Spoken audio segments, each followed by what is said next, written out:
तुम्हारे भीतर एक अनछुई जगह है जिसे कोई अनायास किसी क्षण में स्पर्श कर लेता है। उस आंतरिक स्पर्श को तुमने प्रेम कहा। फिर तुमने चाहा कि तुम्हारा प्रेमी बार बार उस जगह को छू ले, मगर वह नहीं छू पाया। क्यों? क्योंकि उसे ठीक ठीक पता नहीं कि वह जगह तुम्हारे भीतर कहाँ है। तुम अपने प्रेमी से रूठ गई, संबंध को क्षति पहुंचाई, अकेली हो गई। क्यों? क्योंकि तुम्हें भी नहीं मालूम कि तुम्हारे भीतर ठीक ठीक वह जगह कहाँ है। तो लोग कभी बराबरी से प्रेम नहीं करते, नहीं कर सकते। व्यापार नहीं है कि तुम इतने गिन्नियाँ दे दो, बदले में बराबरी का सौदा ले लो। ये गैर बराबरी का मामला है।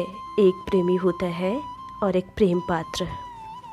रूमी कहते हैं, प्रेम पात्र का चयन हम अपने जीवन में करते हैं, किंतु प्रेमी का चयन ब्रह्मांड नियत करता है।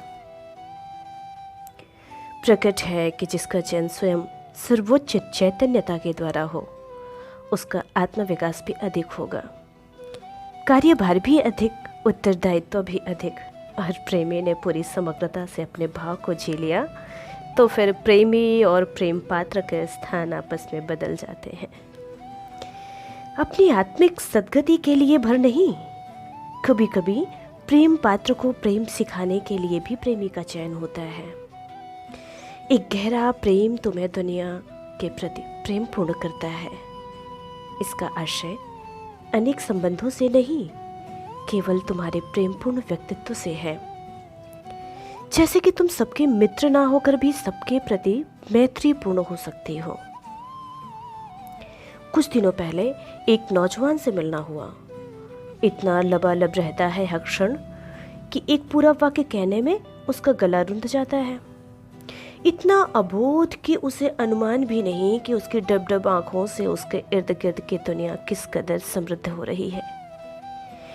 ये आर्द्रता तुम में भी है, मुझ में भी, आतंकवादियों में भी, बलात्कारियों में भी, क्रूर शासकों में भी।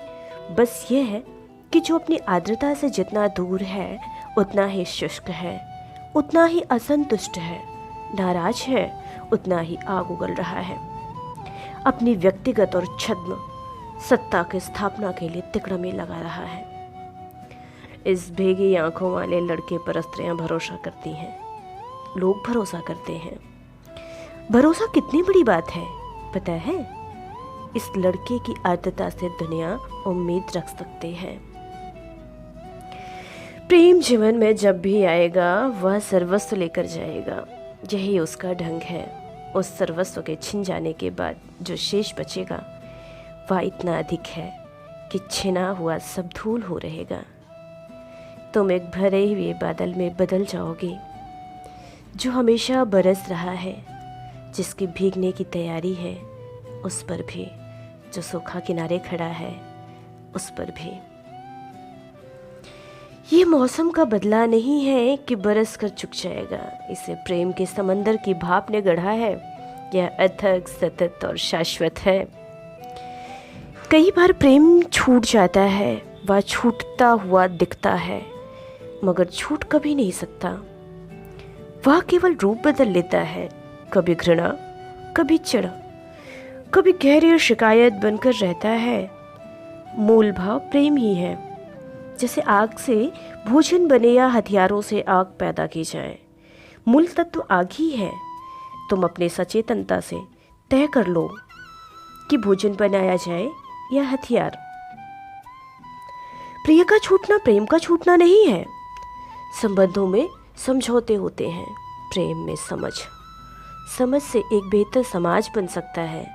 शिक्षा का स्तर ऊंचा हो सकता है, आंदोलन सफल हो सकते हैं। समझ से ऐसा बहुत कुछ अस्तित्व में आता है जिसके दुनिया को जरूरत है। पर समझ से प्रेम नहीं आता, प्रेम से समझ आती है।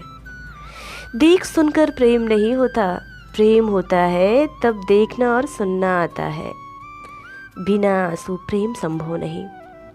वह आत्मा का सबसे पवित्र स्नान है। पर क्या स्नान तुम सबके सामने करती हो? तुम्हारा सबसे निजी सौंदर्य संसार के समक्ष आएगा तब धूल मिट्टी भी खाएगा ही। अपने सौंदर्य की निजता और अपने निजता के सौंदर्य की रक्षा करो। परम मित्र आशीष कहता है, शुभ सबका हो, लाभ हो या ना हो, तुम लाभ से आंखें हटा लो, प्रेम की शुभ दृष्टि तुम पर पड़ जाएगी। प्रेम पहले अंधा करेगा, फिर दृष्टि देगा। ये खूबसूरत अंश था भाप के घर में शीशे की लड़की, जिसको बाबूशाह कोहली ने लिखा है, और शीर्षक है प्रेम पहले अंधा करेगा, फिर दृष्टि देगा। बहुत बहुत धन्यवाद आप सबका।